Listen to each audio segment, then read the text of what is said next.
Now the U.S. Secretary of State Marco Rubio has arrived in Brussels for a meeting of NATO foreign ministers. Member states are seeking reassurance about Washington's commitment to the alliance in the face of President Trump's demands that Europe takes more responsibility for its own defense.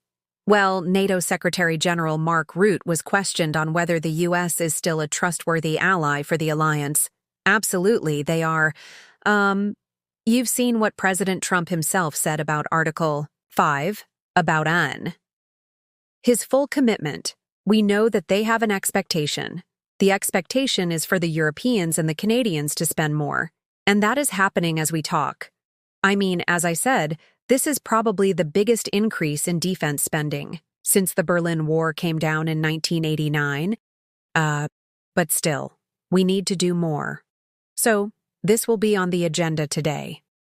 So, there is a clear commitment by the U.S., a clear expectation that we will equalize the spending here on the European side of NATO with what they are doing because of the Russian threat, because of the built-up in China. Look what they're doing with their nuclear arms and of course Iran and North Korea. Mark Rutter. There. Well, today's summit will be the U.S. Secretary of State. It's his first meeting of NATO foreign ministers. Our State Department correspondent Tom Bittman is traveling with Marco Rubio. He filed this report well as foreign ministers gather from the 32 countries of the NATO alliance. This will be the day after Donald Trump's tariff announcement. And, of course, while the economy is not part of any, the formal discussions here will, of course, be, I think, a topic of acute concern on the margins here as these 32 foreign ministers have the opportunity to see each other and, of course, to speak to the U.S. Secretary of State, Marco Rubio, the European Union's foreign policy chief, Kay Callas, is here as the EU, calls this a measure of protectionism that they say will have devastating consequences threatening to retaliate. I spoke to Kay Callas just a few weeks ago at the G7 where they had said that they regarded this as a trade war, that it would benefit nobody.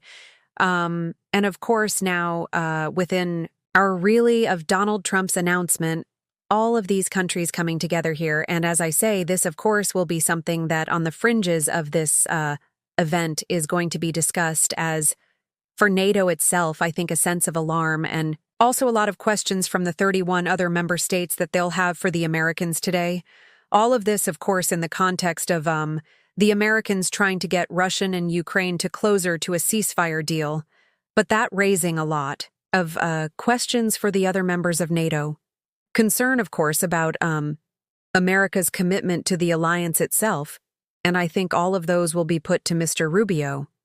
What the Americans want here is NATO members to up their spending in some cases, the double it. On defense spending, the Americans are going to be pressing hard here, but also my sense is that they will come, and Mr. Rubio arrives here with a message of reassurance for their NATO allies and NATO partners about the U.S.'s long-term commitment to this alliance.